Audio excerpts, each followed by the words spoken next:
त्या गोंडेगाव मधल्या गणपती मंदिरामध्ये एका मुसलमानाने मटण आणून त्या जसं आपण नारळ ठेवतो तसं त्या गणपती मंदिराच्या समोर नारळ ठेवल्यासारखं ते मटण ठेवलं. याच्यात चूक प्रशासनची, चूक हिंदूंची आहे. ते त्या ठिकाणी असणाऱ्या नंदीची तोडफोड केली, आमच्या पार्वती मातेची तोडफोड केली. त्यानंतर शिवलिंगावर मोठ्या दगडांनी प्रहार केले. पहिलं जे मंदिर दिसो, मस्जिद दिसो, चर्च दिसो, तू तिथं जाऊन तू तोडफोड करत. त्यांनी बरोबर निवडलेला आतला मंदिर आणि जागृत देवस्थान हे निवडून त्यांनी हल्ला केलाय. कारण त्या ठिकाणी रात्रीचं कुणीही आपलं हिंदू तिथं जात नाही. नमस्कार, मी प्रियंका आणि आपण पाहताय सुदर्शन मराठी. आज अतिशय गंभीर मुद्दा घेऊन मी तुमच्या सगळ्यांसमोर आलेले आहे. अहिल्यानगर मध्ये पुणतांबा नावाचं एक छोटस गाव आहे आणि या गावात एक ऐतिहासिक घृष्णेश्वराचं मंदिर आहे आणि या मंदिरात इथल्या शिवलिंगाची तोडफोड करण्यात आली. इथल्या नंदीचं जी मूर्ती आहे मंदिराबाहेर त्याची देखील तोडफोड करण्यात आली. आणि या संदर्भात बोलण्यासाठी आपल्या सोबत दोन गेस्ट आहेत, त्यांना आपण जोडूयात. तर एक आहेत आपल्या सोबत सागर बेग सर आहेत आणि एक निलेश दुर्गुडे सर आपल्या सोबत आहेत. तर मी सगळ्यात आधी तुम्हाला यांची ओळख करून देते. सागर बेग सर राष्ट्रीय श्रीराम संघाचे राष्ट्रीय अध्यक्ष आहेत. तर निलेश दुर्गुडे सर देखील आपल्या सोबत आहेत, ते धर्म प्रतिष्ठानचे एक सदस्य आहेत, पुणतांबा मधूनच ते येतात. तर सगळ्यात आधी सागर सर तुमच्याकडे मी येते. सगळ्यात महत्वाचा मुद्दा आहे की हिंदूंच्या मंदिराची जी तोडफोड सातत्यानं आपल्याला महाराष्ट्रात दिसून येते, याचं काय कारण असावं? ह्याच्यात कारण असं आहे, ह्याच्यात कुठंतरी प्रशासन कमी पडतंय. कारण माग आपण जर बघितलं असेल तर मागच्या शनिवारीच तिथल्या पुणतांब्यामधल्या हनुमान मंदिराची तोडफोड केली. त्याच्यात एक आरोपी धरला का तो मनोरुग्ण होतो. आता परत पेपरला बातमी, आता आरोपी धरला, परत ते पण दोघं मनोरुग्ण आहे. हडपसर मध्ये छत्रपती शिवरायांच्या मूर्तीला दगड मारणारा एक मुसलमान होता. दगड मारल्यानंतर त्याला अटक केली, त्याला पण मनोरुग्ण केलंय. पहिले तर प्रशासन जे आरोपी धरताय ते खरंच ते आरोपी आहे का? आणि मनोरुग्ण जर ते आहे तर तू कुठल्या हॉस्पिटलला ते उपचार घेताय, पहिले कुठे उपचार घेतलेले का याची पण माहिती दिली पाहिजे. कुठलाही माणूस उचलायचा, त्याला दाखवायचा हा मनोरुग्ण आहे. त्यांनी असे मंदिर तोडायचं काम म्हणजे त्या दिवशी सोमवार होता. सोमवारच्या दिवशी तिथं टिपू सुलतानची जयंती होती त्या दिवशी. आणि त्याच दिवशी जसं टिपू सुलतान, क्रूर टिपू सुलतानने जसे आपल्या हिंदूंचे मंदिर तोडले त्याचप्रमाणे तो मंदिर तोडल्या गेलेलं आहे. आणि जर कुणी एखादा मनोरुग्ण करत असेल तर त्याच्या मागची शक्ती त्याला कोण करून घेते याची पण चौकशी झाली पाहिजे. म्हणजे एखादी गोष्ट करायची आणि मग त्याला मनोरुग्ण जाहीर करायचं, हे आजकाल एक पॅटर्न दिसून येते आपल्याला पूर्ण पॅटर्न झालाय. पण इतक्या लवकर मनोरुग्ण ते जाहीर करतात, कुठल्या हॉस्पिटलला नेलं, कुणी सांगितलं, त्याची कुठलीही माहिती देत नाही. फक्त वातावरण कसं आपल्याला शांत करता येईल आणि त्यासाठी त्याला मनोरुग्ण दाखवून द्यायचं. बरोबर बरोबर. निलेश दादा, मी तुमच्याकडे येते. तुम्ही पुणतांब्याचे आहात, तिथले रहिवासी आहात. घडलेला जो सगळा प्रकार आहे तो एकदा दर्शकांना आणि आम्हाला समजून सांगा. हो, गेल्या शनिवारी म्हणजे 15 दिवसापूर्वी आमच्या पुणतांब्याच्या जे काय हनुमान मंदिर आहे, रेल्वे स्टेशन पुणतांबा येथे, तो वार शनिवार मनोरुग्ण जर असेल आणि तो जर वार बघून करतोय म्हणजे याचा अर्थ तो मनोरुग्ण नाही, हा पहिला मुद्दा. त्यानंतर मनोरुग्ण असे प्रकार कधी करत नाही, असा आमचा आतापर्यंतचा माझा आलेला अनुभव सांगतो. मनोरुग्ण ही गोष्ट करत नाही. त्यांनी मनोरुग्ण हा दाखवला. त्याच्यानंतर परवाच्या सोमवारी जी रात्री जो प्रकार घडला हा 1 ते 3च्या दरम्यान घडलेला आहे. तो पण व्यक्ती त्यांनी प्रशासनाने आम्हाला मनोरुग्ण म्हणून सांगितला. त्यानंतर तो व्यक्ती कसा पकडला गेला की कालच्या मंगळवारी एकुरक्या गावी वज्रेश्वरी देवीचं मंदिर आहे, त्या मंदिरात त्यांनी तोडफोड विटंबना करत असताना तो पकडला गेला.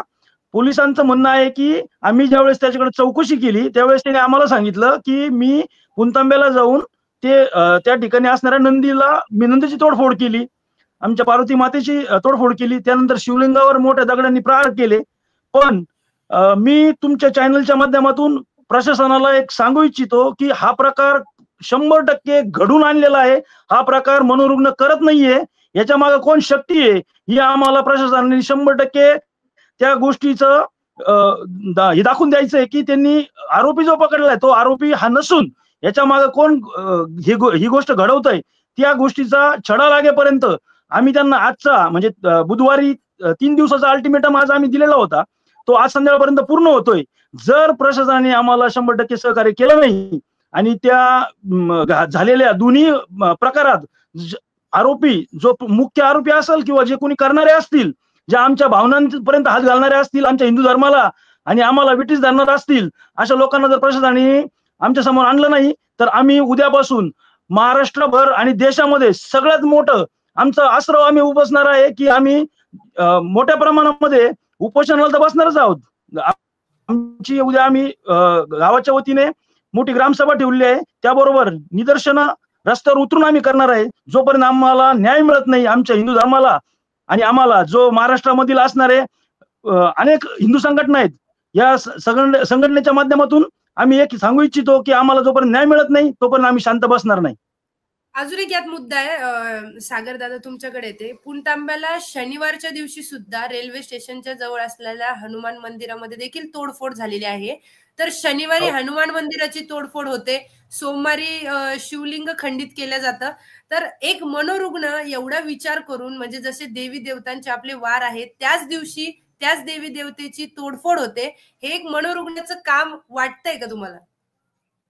नाही, आता याच्यात चूक आपलं अशी आहे का दरवेळेस आपण सर्व धर्म समभाव हे पाळणारे जास्तीत जास्त लोक पुणतांब्यामध्ये, आणि हे लोक सर्वात जास्त तिथं जेव्हापासून मी जातोय तर ते सगळ्या लोकांचं असं म्हणणं आलं का इथं असं जातीवाद होत नाही.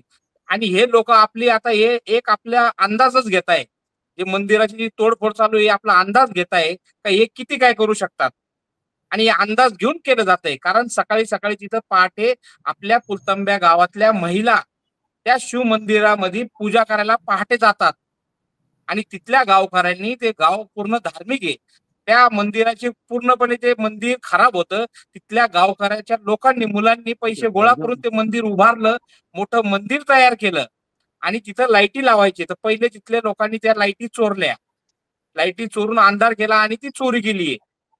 आणि हे आपलं एक अंदाज घेते. आता तिथंच नाही, त्याच्या बाजूलाच एक गोंडेगाव आहे, पुणतांब्याच्या शेजारी एक मॅडम गोंडेगाव आहे. त्या गोंडेगाव मधल्या गणपती मंदिरामध्ये एका मुसलमानांनी मटण आणून, त्या जसं आपण नारळ ठेवतो तसं त्या गणपती मंदिराच्या समोर नारळ ठेवल्यासारखं ते मटण ठेवलं. याच्यात चूक प्रशासनाची आहे, चूक हिंदूंची आहे. कारण आम्ही कधी कायद्याची मागणीच करत नाही. इथं आमचे 80% या भारतामध्ये आम्ही हिंदू आहोत, हिंदू राहतोय, आणि आमच्या देवी देवताचे संरक्षणचे कुठले कायदे नाहीये. या कायदा असा आहे याच्यात का जर विटंबना केली, तोडफोड केली, त्या गौमात जरी मंदिरात आणून ठेवला तर त्याला नोटीस देऊन सोडलं जातं. हा कायदा इतका शंडासारखा कायदा आपल्या महाराष्ट्रामध्ये बनवलेला आहे. आता तर ते नंदीची मुंडकी कापली, तसे तर रस्त्यावर इथं ममदापूर म्हणून गाव आहे, त्या ठिकाणी आताच 15 दिवस झाले असेल, तिथं ओरिजिनल नंदीचीच मुंडकी कापून फेकून दिल्या. म्हणजे हे असा प्रकार चालू आहे ना, का कुठंतरी कायदा कमजोर आहे आणि समाज हा सर्व धर्म समभाव मध्ये गुंतलेला आहे. तर पहिले आपण तर सर्व धर्म समभाव हे साईडला ठेवून आपण फक्त हिंदू आहे आणि आपल्या मंदिराचं संरक्षण आपल्याला कसं करता येईल याच्यावर आपण काम केलं पाहिजे. म्हणजे जर भाईचाराची गोष्ट असेलच, सर्व धर्म समभावाची गोष्ट असेलच, तर मुस्लिम समाज हिंदू लोकांसाठी का रस्त्यावर उतरत नाही, हा देखील महत्वाचा प्रश्न इथे उभा राहतो. का कोणी आलं नाही, कोणी का एक निवेदन दिलं नाही का हे मंदिर तोडले, हे चुकीची घटना आहे, असं कोणी येत नाही ना. कारण आरोपी जास्तीत जास्त मुस्लिम त्याच्यात दिसतात, आणि याच्यात मागं कोणी ना कोणी असेल. फक्त लोक चिडलेले असतात, हे शांत कसं करायचं, ते कुठलं तरी माणूस आणायचा, धरायचा, दाखवायचा, आणि हे केलं, याच्या मागं कोणी नाही. त्याच्या पुढे तपास गेला पाहिजे ना. आणि महत्वाची गोष्ट अशी आहे का पोलिसांना तपास करायला वेळ पण भेटत नाही. एखादा आरोपी अटक केला तर त्याला PCR तर भेटायला पाहिजे, त्यांना विचारपूस करायला. असा कायदाच नाहीये. आता सुप्रीम कोर्टचे नवीन गाईडलाईन आलेत, 7 वर्ष ज्या एखाद्या केसमध्ये शिक्षा असेल 7 वर्षाच्या आतील, तर त्याला नोटीस देऊन सोडून द्या. तर प्रशासनाला ती पण अडचण आहे. त्यासाठी आपल्या हिंदुत्वादी सरकार आता निवडून आलेले आहे सर्व लोक, आणि सरकार हिंदुत्वादी आहे. त्यांनी आपल्या देवा धर्मासाठी कुठला तरी कायदा तयार केला पाहिजे. छत्रपती संभाजी महाराज, छत्रपती शिवाजी महाराज, प्रभू श्रीराम यांच्या विरोधात कुणी काही असं करत असेल तर तो कायदा एक तयार झाला पाहिजे. आपण ज्या महाराष्ट्रात राहतोय ती भूमी छत्रपती शिवरायांची आहे. त्या भूमीमध्ये जर कायदाच नसेल तर आपल्या या महाराष्ट्रामध्ये राहून काही उपयोग नाहीये. आणि लोकांनी मतदान करताना फक्त हिंदूच्या नावावर मतदान केले, कोणता पक्ष हे म्हणून मतदान केलेलं नाहीये. फक्त आम्ही मतदान हिंदू म्हणून लोकांनी केलेलं आहे. तर पहिले आपण सरकारने सुद्धा आपलं हित पहिले हिंदूचं बघितलं पाहिजे, असं आमची तुमच्या चॅनलच्या माध्यमातून त्यांना विनंती करतो आम्ही. अजून एक इथे एक महत्वाचा मुद्दा उभा राहतोय की अवैध घुसखोर जे बांगलादेशातून, म्यानमार मधून जे अवैध घुसखोर आपल्याकडे येत आहेत, श्रीलंका झालं, तर मग या अवैध घुसखोरांचं काही रेकॉर्ड अजून सरकारकडे तितकासा नाहीये, याच्यावर काम सुरू केलेलं आहे सरकारने. धुळ्यात कारवाई झाली आहे, भिवंडीमध्ये कारवाई झाली आहे, पुण्यात चाकणमध्ये देखील पोलिसांनी कारवाई सुरू केली आहे घुसखोरांसाठी. तर घुसखोरांचं या सगळ्यात किती महत्वाचं तुम्हाला असं वाटतं की घुसखोरांचा सुद्धा यात रोल असू शकतो? नाही, आता याच्यात असू शकतं. कारण काय, जिथं जिथं त्यांची मानसिकता मंदिरं तोडायचे, चर्च बांधायचे, या सगळ्यांची ती मानसिकता आहे. जिथं जिथं आपले तुम्ही आता आपण बघत असाल, जिथं जिथं आपले जुने देवस्थाने पुरातन काळातले प्रत्येक मंदिराच्या ठिकाणी आता नवीन नवीन मस्जिदी उभारल्या, प्रत्येक मंदिरा शेजारी नवीन नवीन चर्च उभारताय. तिथल्या राजकीय माणसाचं एक काम आहे का जिथं आपले पुरातन खात्यांचे मंदिरं असतील तिथं अशी परवानगी दिली नाही पाहिजे. आपले हिंदू लोक मतासाठी लाचार झालेले. मागील 2 वर्षापासून आपण राष्ट्रीय श्रीराम संघाच्या माध्यमातून अनेक गावामध्ये जाऊन बैठकी घेतल्या, लोकांना सांगितलं का तुमच्या इथं कुणी नवीन मदरसा, नवीन मस्जिद तयार होत असताना तिथं राहणारे जे माणसं मुसलमान येत आहेत हे कोण आहे, आपण त्यांना माहिती त्यांच्याकडून घ्यायला पाहिजे, त्यांचं आधार कार्ड घेतला पाहिजे, ते पोलीस स्टेशन मध्ये जमा केलं पाहिजे, त्यांची माहिती घेतली पाहिजे, आपण आलेले लोक कोण आहे. आपण असं कोणीही करत नाही, कारण आपण कुठंतरी मतासाठी लाचार झालेलो आहे. ज्या ठिकाणी हिंदूंची संख्या 95% आणि मुस्लिमची संख्या 5%, त्या ठिकाणी सुद्धा आपले लोक त्यांच्यावर कारवाई करत नाही किंवा माहिती पोलीस स्टेशनला देत नाही. प्रत्येक वेळेस आपण जर पोलिसांना म्हणलं का पोलिसांनी हे केलं पाहिजे, तर आपली काय जबाबदारी?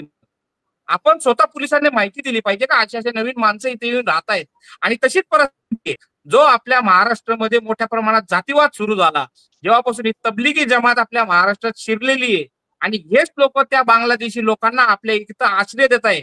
जसे प्रत्येक रस्त्याच्या गाडे जर आपण बघितले असेल तर त्या लोकांना नीट हिंदी बोलता येत नाही. त्या प्रत्येक माणसाचे गाड्यावर फ्रूटचे गाडे लावतात आणि फ्रूट विकायचं काम चालू आहे. कुणीही एखादा गरीब विकतोय म्हणून त्यांच्याकडे कुणीही लक्ष देत नाहीये.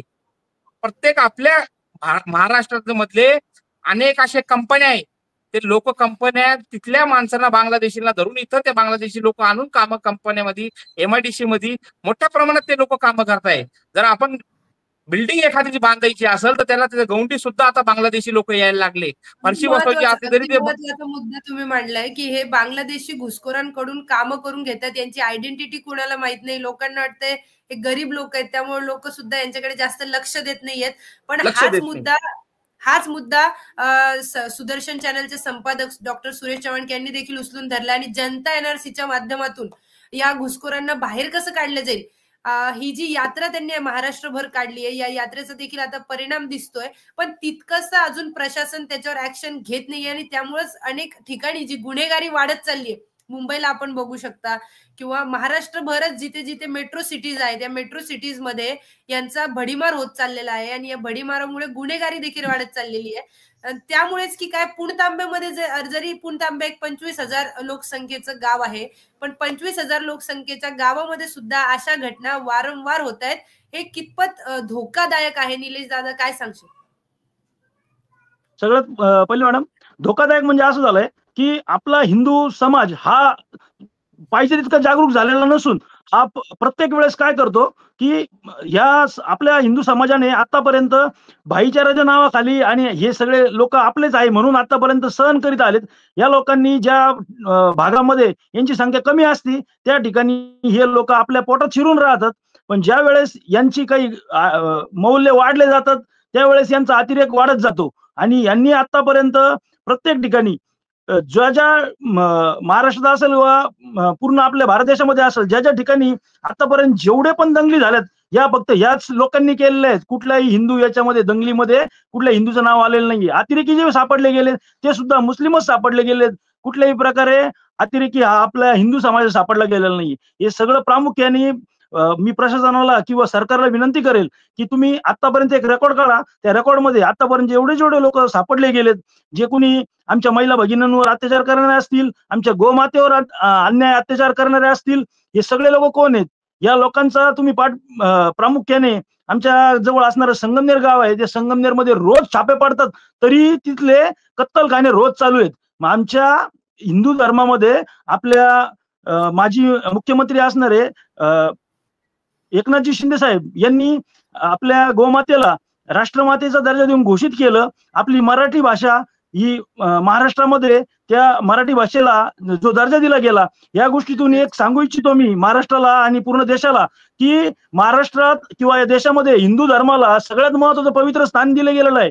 आणि त्या हिंदू धर्माला आणि हिंदू असणाऱ्या आमच्या देवदेवतांची विटंबना आणि अशा प्रकारे जर ह्या घटना घडणार असतील तर एवढा मोठा असा होणारा अन्याय आम्ही कदापि सहन करणार नाही. डॉक्टर बाबासाहेब आंबेडकरांनी संविधानात आम्हाला कायद्याविषयी जे हे सांगितलं, कायदा हा हातात केव्हा घ्यावा लागतो, ज्यावेळेस आमच्यावर कोणी जर चालून येणार असेल तर आम्ही कायदा हातात घेतल्याशिवाय राहणार नाही. या माध्यमातून मी सगळ्यांना सांगू इच्छितो की कायदा जर सरळ मार्गाने आणि सुव्यवस्थेसाठी, कायदा सुव्यवस्थेसाठी जर प्रशासन या गोष्टीतून आम्हाला न्याय देणार नसले तर आम्हाला आमचे हत्यार काढल्याशिवाय आणि रस्त्यावर उतरल्याशिवाय आम्हाला आमचा न्याय मिळणार नाही. सरकार जर हिंदूवादी असून प्रशासन जर साथ देत नाहीये, इतक्या छोट्याशा गावात या लोकांची इतकी मजल वाढलेली आहे आणि तिथल्या गावकऱ्यांकडून सांगण्यात येते किंवा तिथल्या प्रशासनाकडून सांगण्यात येते की जो आरोपी आहे, अज्ञात आरोपी, जो आतापर्यंत आपण अज्ञात म्हणत होतो, तो आरोपी हिंदूच आहे, त्यामुळं तुम्ही इतका त्याचा बाऊ करायची गरज नाहीये. पण जर हिंदू आरोपी आहे त्याबद्दल तुम्ही काय सांगाल? कारण की मला सांगण्यात येते की आरोपी तर हिंदू आहे पण आम्हाला फक्त सांगितलं जातंय की तो हिंदू आहे, कारण की प्रकरण शांत होण्यासाठी त्या आरोपीला हिंदू घोषित करून प्रकरण शांत करायचंय. सर्वप्रथम मॅडम, मी आपल्या माध्यमातून पूर्ण महाराष्ट्राला आणि या हिंदुस्थानाला सांगू इच्छितो का तो आरोपी 100% नाही. इथून पुढे सगळ्यात महत्वाचं की तुम्ही तो आरोपी आहे हे आम्हाला पहिले सिद्ध करून द्या. तो आरोपी नाही हे तुम्ही फक्त सांगतायत म्हणून आम्ही तो आरोपी आहे म्हणून आम्ही तो मान्य करू शकत नाही. शोधलं गेलं पाहिजे की तो आरोपी हिंदू आहे, आम्ही तो मान्य करत नाही. हा प्रकार घडून आणलेला आहे आणि तो कोण घडवतंय याचा छडा तुम्ही लावायचा आहे, तुमचं काम आहे. कारण गेल्या 1 महिन्यापूर्वीच जे काही इलेक्शन घडलं गेलं महाराष्ट्र राज्यामध्ये, जे काही शासन आलं त्यावेळेस कुठल्या गाडीमध्ये किती प्रमाणात कॅश गेली असेल किंवा कुठले काही प्रकार घडले असतील तर ते तुम्हाला 5 मिनिटात आणि 10 मिनिटात सापडतात. आणि हा एवढा मोठा घडलेला प्रकार तुम्हाला सापडत नाही. याच्या मागचं कारण काय की हे आम्हाला तुम्ही याच्यात चाल ढकलपणा करतायत का, आम्हाला तातूर तपास करून तुम्ही आम्हाला फक्त नादी लावायचं काम करतायत, हे तुम्ही पहिले समजून घ्या. हा प्रकार 100% तो व्यक्ती काल सापडलेला हा आरोपी नाही, हे आमचं प्रामुख्याने म्हणणं आहे. सागर सर, मी तुमच्याकडे येते की निलेश सर जे म्हणतायत की तो आरोपी फक्त सांगण्याचं काम केलं जातंय आणि प्रकरण शांत केल्याचं काम केलं जातंय प्रशासनाकडून आणि तो आरोपी नाहीये असं ते सांगतायत. तुम्ही काय सांगाल त्याच्यावर? नाही, बरोबर आहे. आता काय होतंय, आता जेवढ्या आपण घटना आजपर्यंत महाराष्ट्रात होत आहे ते बघताय, जेवढे मंदिरं तोडताय, जेवढे छत्रपती शिवाजी महाराजांवर दगड मारताय, सगळे मनोरुग्ण राहतात. पण आपण असं पाहिलं का कुठला हिंदू आरोपी धरला आणि त्यांनी मस्जिदीमध्ये जाऊन पुढं दगड मारला, मस्जिदीत जाऊन काहीतरी तोडफोड केली किंवा चर्चमध्ये जाऊन काही तोडफोड केली आणि आपण त्याला मनोरुग्ण दाखवला? असे मनोरुग्ण फक्त मंदिरात तोडतात का? फक्त मनोरुग्ण यांच्यातच आहे का? बरोबर. कसा त्या आरोपी तो कसा सिद्ध झाला, त्याला कसं धरलं हे आपल्याला सांगायला पाहिजे. कारण ही केस एकदम तशी आमच्या भावनेशी जोडलेली आहे, पण जर कायदा जर बघितला तर ती खूप छोटीशी केस आहे, कायद्याची आहे ती, आणि ती आमच्या भावनेशी जोडलेली केस आहे. आमचे मंदिरं तोडताय हे तर खूप मोठी केस आहे. तसा तो कायदा पाहिजे होता. जर एखादा माणूस धरला आणि त्याला धरायचं नुसतं दाखवायचं हे केलं आणि दिलं नोटीस दिली सोडून, गाव शांत आम्ही शांत, आणि मग अशी तोडफोड तर कायम चालू राहणार. त्याला कसं त्यांनी डिटेक्ट केलं, हाच तो आरोपी कशावरून, हे आमच्या सगळ्या त्या फुलतंब्याच्या गावकऱ्यांना त्यांनी सांगायला पाहिजे. आणि त्यांनी केलं का, महत्वाचं म्हणजे त्यांनी हे केलं का? मंदिर तोडायचं त्याचं काहीतरी कारण असेल ना. बरोबर, अगदी. इतकं प्लॅनिंग नाही. पहिले लाईटी फोडायच्या, 3 दिवसापूर्वी आला, पहिले 2दा गणपती तिथले चोरून नेले, तर लाईटी फोडल्या आणि मग जाऊन मूर्ती तोडतोय. याचं काहीतरी कारण असेल ना त्याच्यात.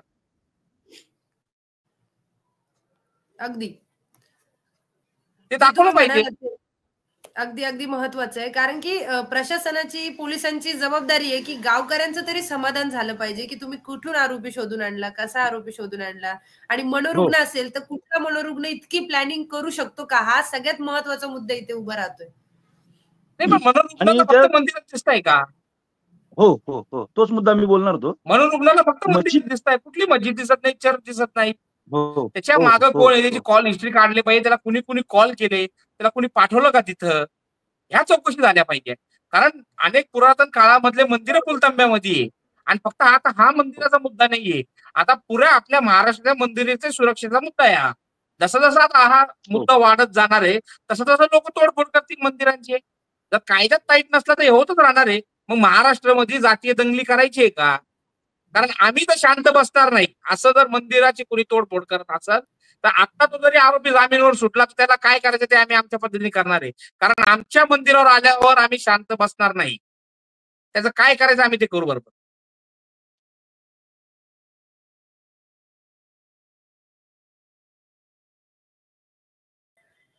आरोपी जर बाहेर सुटला तर आम्ही शांत बसणार नाही असं सागर सर म्हणतात. तुम्ही पुणतांब्याचे आहात, तुम्ही पुणतांब्याचे नागरिक आहात. पुणतांब्याच्या सगळ्या नागरिकांकडून प्रशासनाला काय सांगणं आहे नेमकं? कारण की आज एका छोट्या गावाची मंदिराची जर हे हाल होऊ शकतात तर सागर सरांचं म्हणणं बरोबर आहे. महाराष्ट्राच्या मंदिराचं मग काय?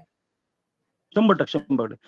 मी तुम्हाला सर्वप्रथम आमच्या असणाऱ्या पुणतांब्याच्या दक्षिण काशी म्हणून असलेलं जे आमचं गाव आहे त्याबद्दल मंदिराबद्दलची तुम्हाला मी थोडक्यात माहिती मांडतो. म्हणजे तुमच्या लक्षात येईल की आपण छोटं म्हणतो पण हे जसं काशीला उत्तर काशी जी आहे तसं आमच्या पुणतांब्याला दक्षिण काशी म्हणून मानलं जातं. 12 ज्योतिर्लिंगांचं गाव असणारं. त्याचप्रमाणे श्री क्षेत्र चांगदेव महाराज यांनी गेली 1400 वर्ष या गावात तपश्चर्या केली. त्यानंतर काशी विश्वेश्वर मंदिर जे संत जनार्दन स्वामी महाराज आहेत की ज्यांनी या पुणतांब्यामध्ये तपश्चर्या करून त्यांना या ठिकाणीच आमच्या कोपरगावला शेजारीच त्यांची एक समाधी स्थान आहे. त्यानंतर एक 250 मंदिरं या पुणतांब्यामध्ये आहेत. त्यामुळं ह्या गावाला खूप ऐतिहासिक असं हे आहे. गोदावरीच्या काठी हे गाव वसलेलं असून या ठिकाणी अहिल्यादेवींनी राजमाता अहिल्यादेवी होळकर यांनी जो घाट बांधलेला आहे तो खूप मोठ्या प्रमाणात या गावामध्ये असणाऱ्या देवदेवतांची असणारे मंदिरं साधारणतः एक 250 मंदिर या गावामध्ये आहे. असा खूप मोठा इतिहास या गावाला आहे. त्यामुळं या गावाच्या वतीने जे काही गावातील प्रत्येक व्यक्तीच्या मनामध्ये जी भावना आहे ती खूप खूप अशी मनातून ज्या भावना तयार झालेल्या आहेत की आम्ही तुमच्या माध्यमातून एक प्रशासनाला एक विनंती करतोय की कठोरातील कठोर शिक्षा आम्ही त्या आमच्या गावाच्या माध्यमातून आम्ही त्या पकडल्या गेलेल्या आरोपीला, तो आरोपी नाहीये, मी आताही बोलतोय यानंतरही बोलल, जोपर्यंत आम्ही सिद्ध करत नाहीये प्रशासन की तो आरोपी आहे म्हणून तोपर्यंत आम्ही तो आरोपी मान्य करत नसून जो रिअल आरोपी आहे की जो मास्टर माइंड आहे तो शोधला गेला पाहिजे. कारण की त्या ठिकाणी पोलीस प्रशासन असं म्हणतंय की जो डॉग स्क्वॉड काल आणलेला होता त्या डॉग स्क्वॉडने एक 100 डॉग त्या ठिकाणी घुटमळला. त्यानंतर पोलीस प्रशासनाचं असं म्हणणं येतं की तो गाडीवर बसून गेला. मग तो जर मनोरुग्ण आहे तर तो मग गाडीवर कसा बसून जाऊ शकतो? मग जर तो गाडीवर बसून गेलेला म्हणतायत म्हणजे याच्या बरोबर कोणीतरी अजून होतं, म्हणजे ती व्यक्तीने हा प्रकार केलेला नाहीये. त्याच्याबरोबर आणखी कोण होतं? मग डॉग स्क्वॉड जर हे दाखवतंय आपल्याला तर मग त्याच्याबरोबर कोणीतरी होतं. मग ती गोष्ट पण आम्हाला कळायला पाहिजे की त्याच्याबरोबर कोण होतं. म्हणजे याचा 100% जो प्रकार घडून आणला गेला तो माणूस समोर येईल, तो आरोपी समोर येईल. मग त्याला काय सजा द्यायची ते आम्ही ठरवू. खूप गंभीर मुद्दे यांनी मांडलेत. सागर सर तुमच्याकडे येते. शेवटची प्रतिक्रिया मला तुमची हवी आहे. निलेश सरांनी जे मुद्दे मांडलेत ते अगदी गंभीर मुद्दे आहेत. जर जो मनोरुग्ण असेल तर मग तो गाडीवर कसा गेला? गाडीवर गेला तर मग त्याच्या सोबत कोणीतरी असणार. म्हणजे एक टोळीच या गोष्टीसाठी काम करते का? आणि हे एक षडयंत्र असू शकतं हिंदू मंदिरांना तोडण्याचं. आणि पुणतांबा म्हणजे ऐतिहासिक पुणतांब्याचं इतकं महत्व आहे की प्रभू श्रीराम जेव्हा यात्रेला निघाले होते त्या यात्रेत ते पुणतांब्याला थांबले होते. आणि रामराज्य युवा यात्रा देखील आपण प्रभू श्रीरामांची चरण पादुका, सीता मातेच्या चरण पादुका पुणतांब्याला आणून पुणतांब्याला त्याचं पूजन देखील केलं होतं. त्यामुळे पुणतांबा गाव छोटं असलं तरी पुणतांब्याचं ऐतिहासिक जे महत्व आहे ते खूप जास्त ऐतिहासिक त्याचं महत्व आहे. आणि अशा ऐतिहासिक ठिकाणी ऐतिहासिक मंदिराची तोडफोड करणं म्हणजे हिंदू समाजाला तुम्ही चॅलेंज करताय का? हा प्रश्न इथे उभा राहतो.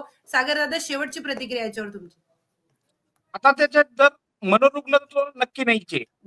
कारण मी पहिले पण सांगितलं का पहिले त्यांनी लाईट फोडायचं आणि नंतर जाऊन तिथं तोडफोड मंदिर, त्या जो मंदिर त्यांनी आता तोडफोड केलाय त्या मंदिराच्या आसपास एकही घर नाहीये. त्या मंदिराच्या आसपास ह्या सगळं मनोरुग्ण करू शकत नाही. मनोरुग्ण म्हणजे रस्त्याला जे काही दिसत त्याला, पहिलं जे मंदिर दिसो, मस्जिद दिसो, चर्च दिसो, तू तिथं जाऊन तू तोडफोड करल.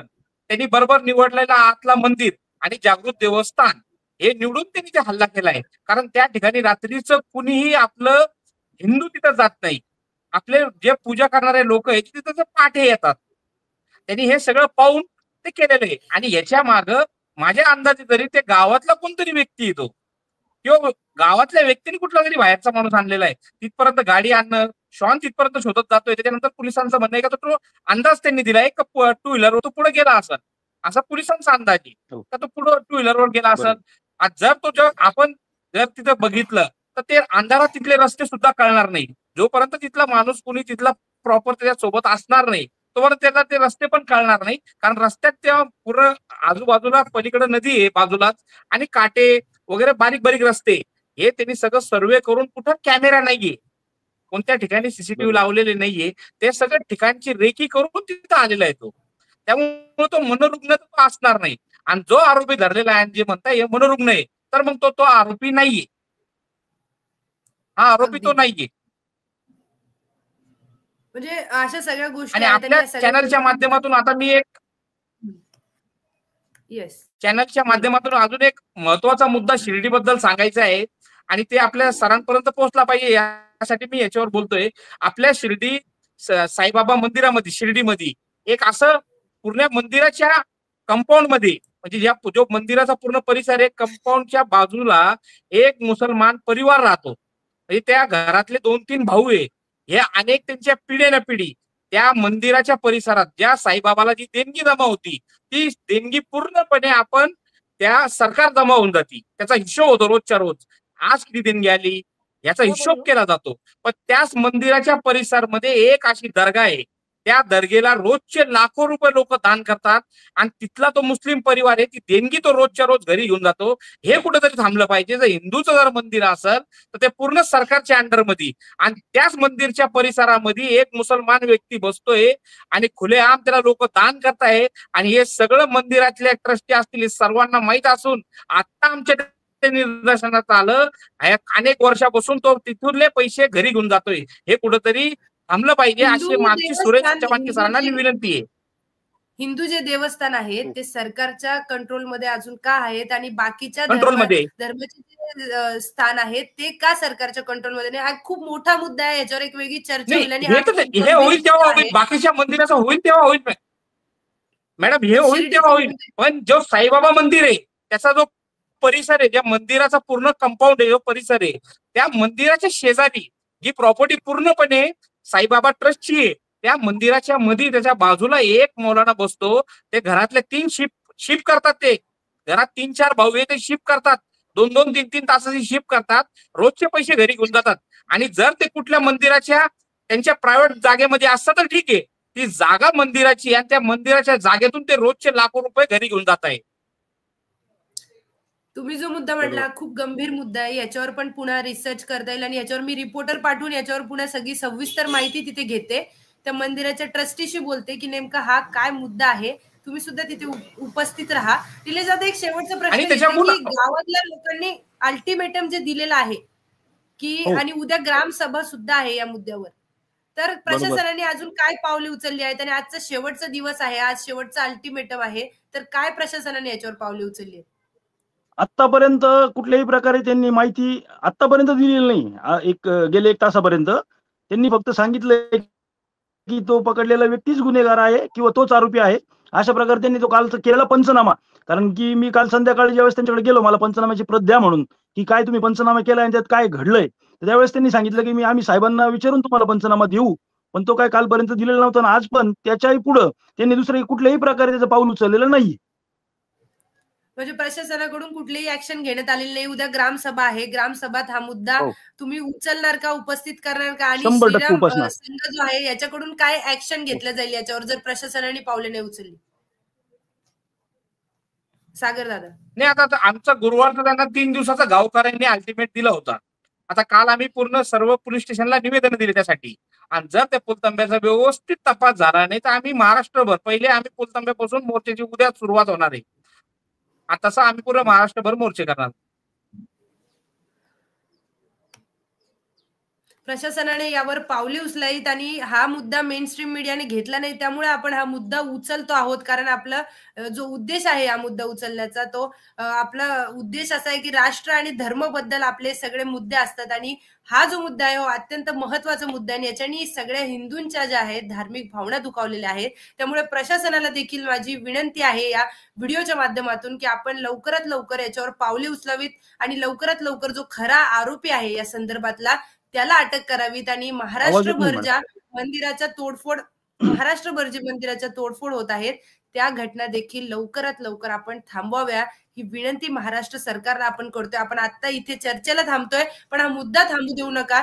जोपर्यंत आरोपी अटक होत नाही तोपर्यंत तुमच्या ज्या हालचाली आहेत त्या सुरूच ठेवा आणि सुदर्शनला देखील याचे अपडेट देत राहा. आम्ही जनतेपर्यंत हे अपडेट पोहोचवत राहू.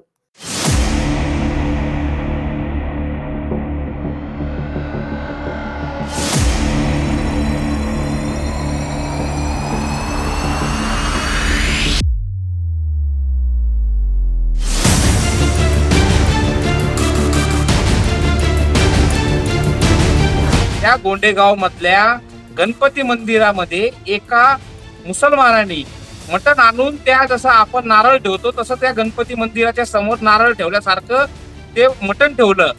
याच्यात चूक प्रशासनाची, चूक हिंदूंची आहे. ते त्या ठिकाणी असणाऱ्या नंदीची तोडफोड केली, आमच्या पार्वती मातेची तोडफोड केली. त्यानंतर शिवलिंगावर मोठ्या दगडांनी प्रहार केले. पहिलं जे मंदिर दिसो, मस्जिद दिसो, चर्च दिसो, तू तिथं जाऊन तू तोडफोड करत. त्यांनी बरोबर निवडलेला आतला मंदिर आणि जागृत देवस्थान हे निवडून त्यांनी हल्ला केलाय. कारण त्या ठिकाणी रात्रीचं कुणीही आपलं हिंदू तिथं जात नाही.